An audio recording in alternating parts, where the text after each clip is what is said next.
Hamas lost several dozens more of their most highly trained field operatives in the last 24 hours, taken off the battlefield by a series of airstrikes that targeted the last remaining strongholds of the terrorist organization in the Gaza Strip.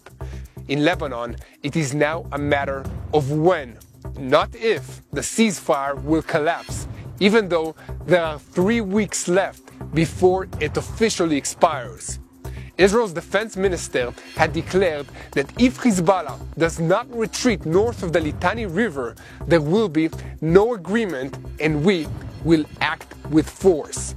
Meanwhile, in Syria, after the IDF took over the Syrian Hermon, the IDF found a treasure at the summit of the mountain right behind me.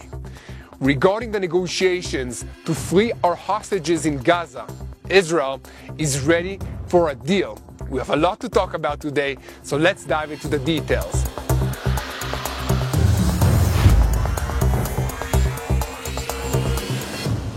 I'm Yair Pinto, and this is your Boots on the Ground report about what's happening in Israel on day 457 of the war with Hamas, Hezbollah, the Houthis in Yemen, and all the Shiite militias in Iraq. All of them are operating under the orders of Iran's Islamic Revolutionary Guards Corps, the head of the evil of Axis in the Middle East. A moment before we begin, please hit that subscribe button and help us share the truth. And if you want to support our work, please consider making a financial donation by clicking the donate button on YouTube or support us via the website at www.tbnisrael.com.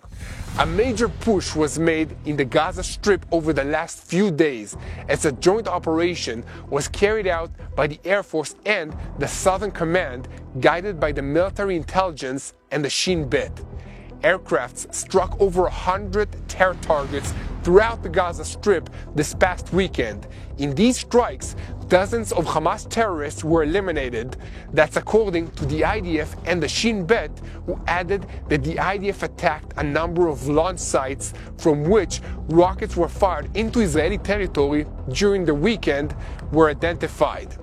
Yesterday, let us recall, the IDF spokesperson's unit updated that forces from the Ya'alam unit under the command of the 99th Division located and destroyed as part of their activity in central Gaza and, with precise intelligence guidance, a tunnel route containing an underground weapons production site belonging to the Hamas terrorist organization.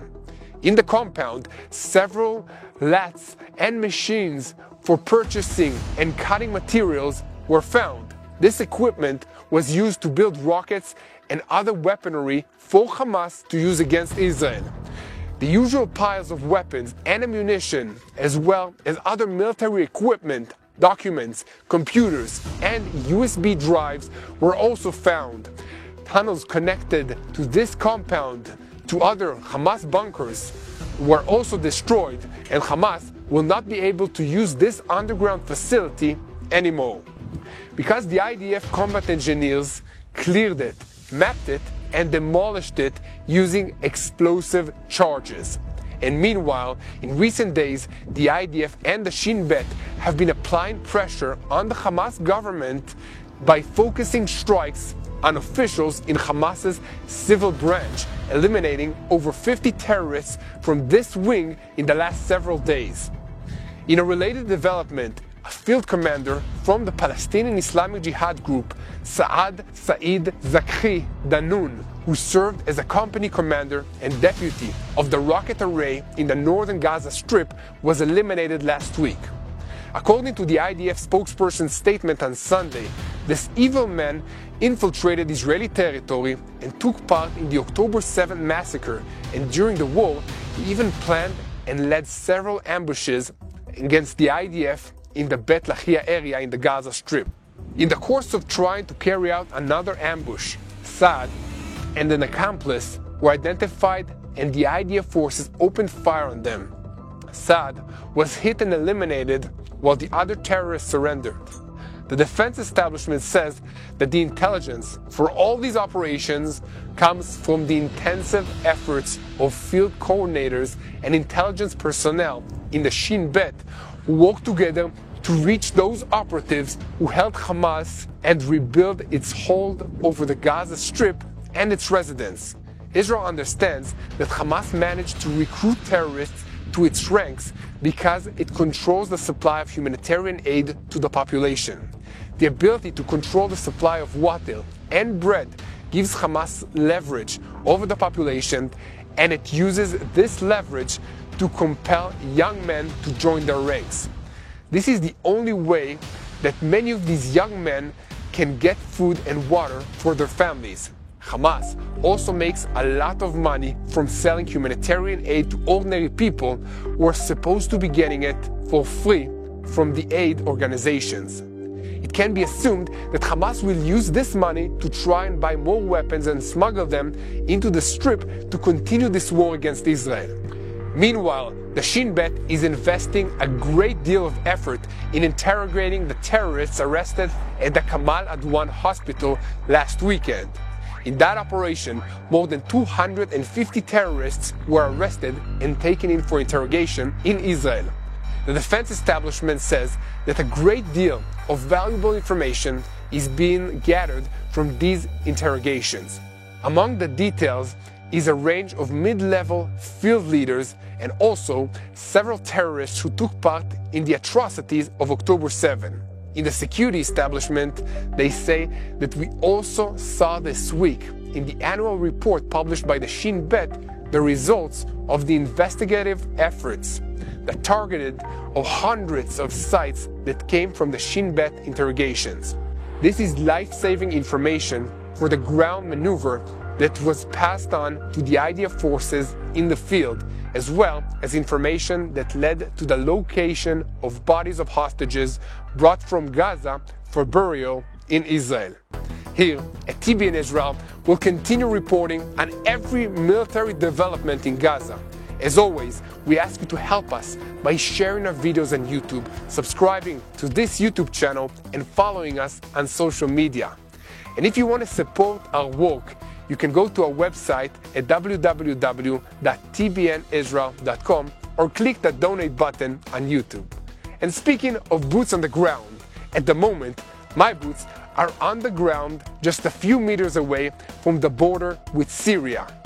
And we're not too far away from the border with Lebanon as well. Me and my team here today are filming an in-depth report on Syria, and while we're here, we took this opportunity to get as close to the action as possible so you can get a sense of the situation as we go through these reports. Inside Syrian territory, troops from the IDF's Mountain Brigade are on patrol 24 hours every day to prevent hostile forces trying to approach the Israeli border. In recent weeks, they completed an operation to survey dominating points on the mountain in order to strengthen the defenses of the Israeli citizens and particularly the residents of the Golan Heights. In the course of these survey operations, they found a cache of weaponry and intelligence equipment, including mines, explosive devices, anti-tank missiles, rockets, and launchers. Those things which the IDF might find to use for, especially the intelligence materials, were brought back into Israel. The rest were demolished in place. And additionally, Syrian media portals reported last week that Israel carried out a strike on the military base at Tel El-Shachem in southwestern Damascus. According to these reports, in the course of the strike, Israel seized control of the Mantra Dam, the main water supply in the Quneitra district area. And in a related story, heavy fighting was reported last Friday in northern Syria around the city of Manbij between militias supported by the Turkey and Kurdish forces. Following these clashes, the El Arabiya news portal reported that the United States will increase its involvement in the area.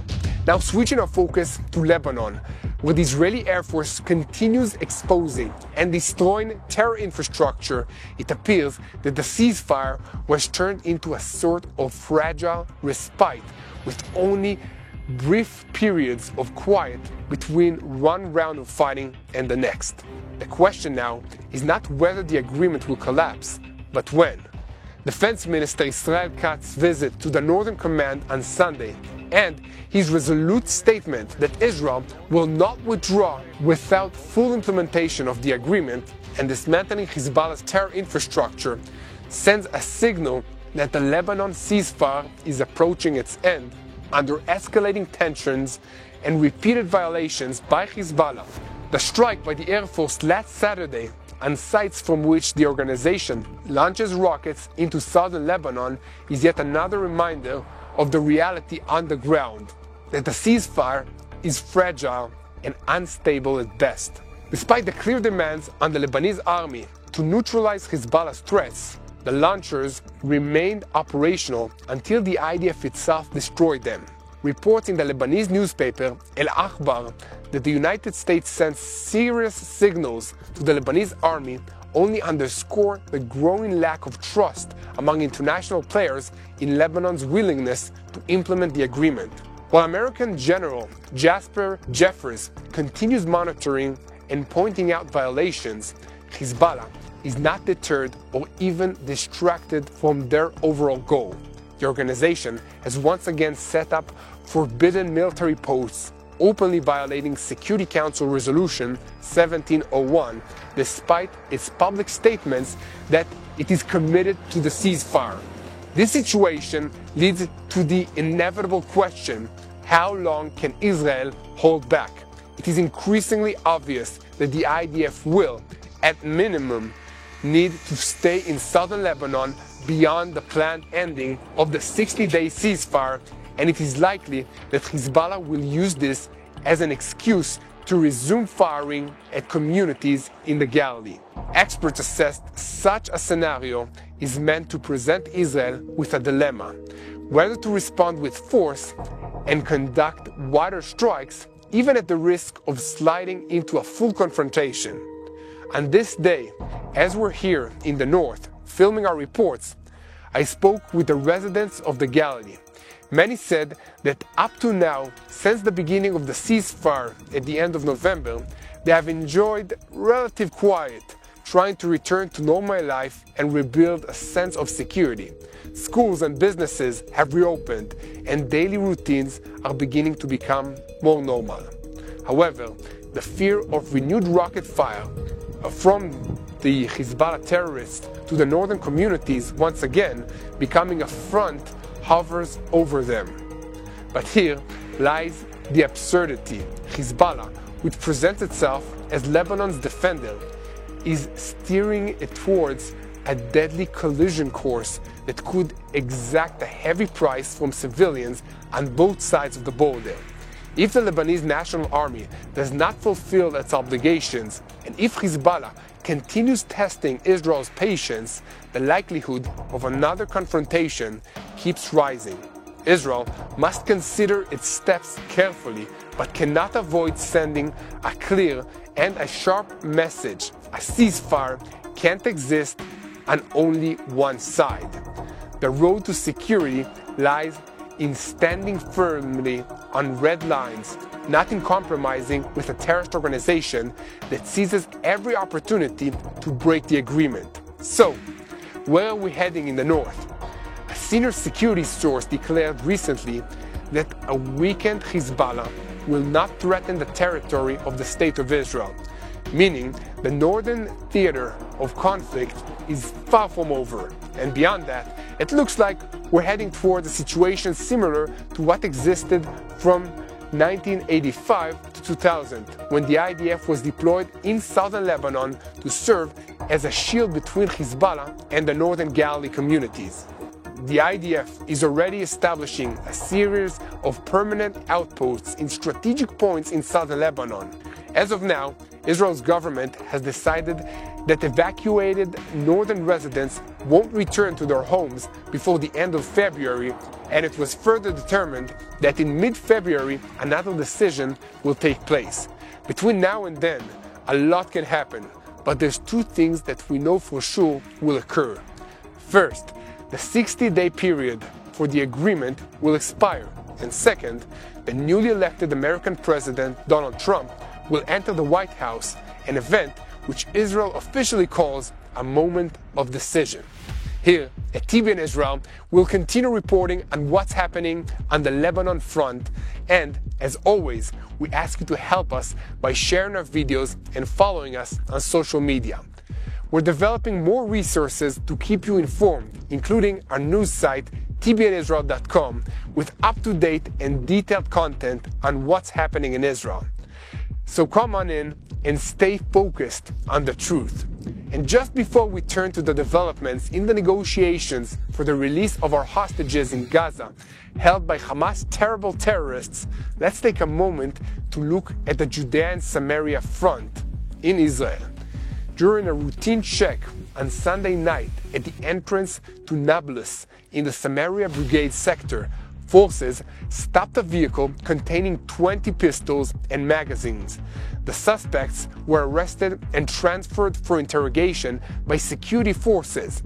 Throughout the night, security forces operated in several locations in the Central Command area to thwart terrorism. In the village of Metchalun, in the Menashe Brigade sector, forces eliminated an armed terrorist, seizing 4 weapons, 10 of thousands of terrorist funds, and destroying an explosive laboratory. In the Yehuda and Etzion Brigade area, forces arrested 8 wanted suspects. The arrested suspects and confiscated weapons were transferred for further handling by the security forces, and our forces sustained no casualties. And now, we'll move on to the hostage deal. But just before that, I want to once again invite you to click on the subscribe button. This helps us in many ways to boost the channel and get the truth out to more people. According to a report this morning by the BBC, Hamas has released a new list of hostages to be released that includes 10 women, 11 older adults, plus the Bibas children, without clarifying whether they are alive or dead. This list of 34 hostages is part of what they are calling a humanitarian installment, and saying that in exchange for this, they need a timed ceasefire. However, Israel is demanding to know the status of those included on the list, which includes hostages designated as ill. It is also important to note that Hamas had previously announced, without providing evidence, that the Bibas children and their mother have been killed by an Israeli airstrike. Elsewhere, the Saudi news portal El Sharak published what it says is the list Israel sent to Hamas, which, according to the report, Hamas approved as part of its willingness to release them under the humanitarian deal. This includes names and ages, unlike the BBC report, which did not include any names. Israeli officials have also clarified that Hamas list does not include anyone officially designated in Israel as deceased, and it does not include male soldiers. Nor does it include captives from whom proof of life recently surfaced or those with American citizenship. It is reportedly a list Israel shared in the past, which Hamas is now confirming it would agree to release, but without specifying how many are alive or dead. Hamas claims it needs a week-long ceasefire to determine the captives' conditions. Israel said that if Hamas truly cannot finalize a list, it should release some captives right away as a sign of seriousness, after which Israel would consider pausing fire for several days until Hamas delivers a complete list. Meanwhile, Hamas is putting out a narrative that the occupation remains stubborn on issues of ceasefire and withdrawal and has not taken any steps forward. United States Secretary of State Antony Blinken recently declared that he wants negotiations to reach the finish line within the next 2 weeks, adding that he's confident that a ceasefire is near.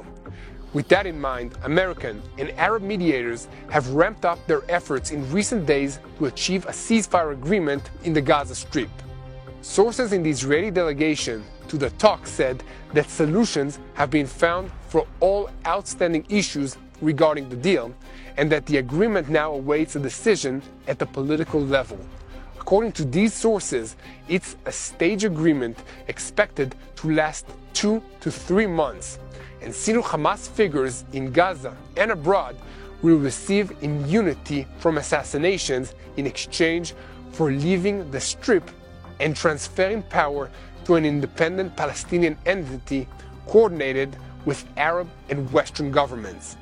Additionally, international forces are expected to be deployed in the Gaza Strip, similar to the UNIFIL forces stationed in southern Lebanon.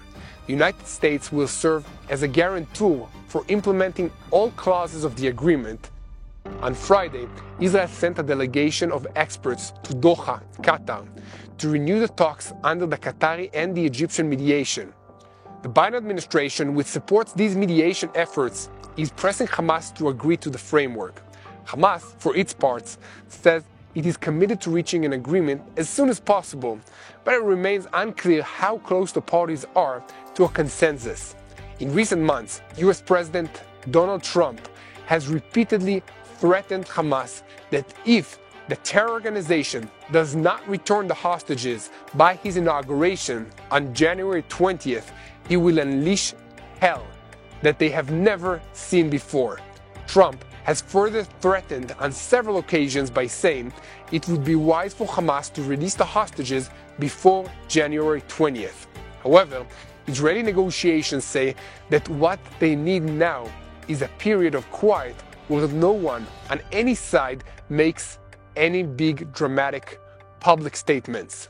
On the other hand, within Hamas, there is a clear internal dynamic.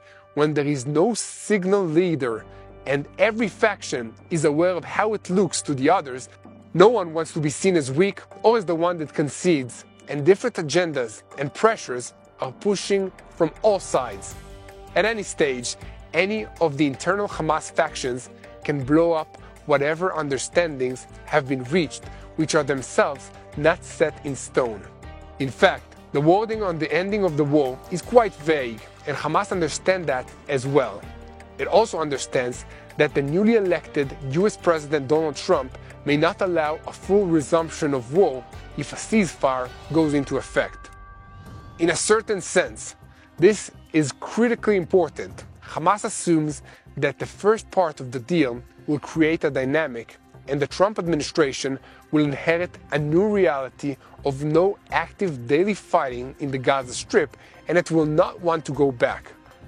More than Trump's threat that Hamas will pay a heavy price if it does not release the hostages by January 20th, is that chance which motivates Hamas, and of course, the military pressure throughout Gaza.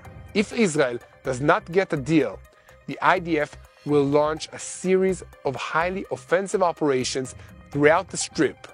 Here, at TBN Israel, we'll continue to report on every new development in the process to return our hostages.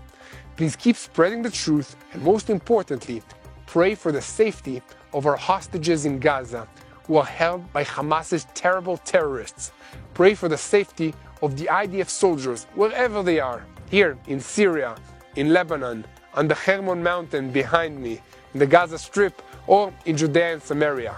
Pray for peace in Israel, and most importantly, unite in prayer for the peace of Jerusalem. Hello, this is Mati here in Jerusalem with TBN Israel. This is Yair Pinto from TBN Israel here in Jerusalem. TBN Israel is keeping viewers informed with Israel-focused news, culture, and what God is doing in this land. Support TBN Israel today online at tbn.org/Israel. Thank you.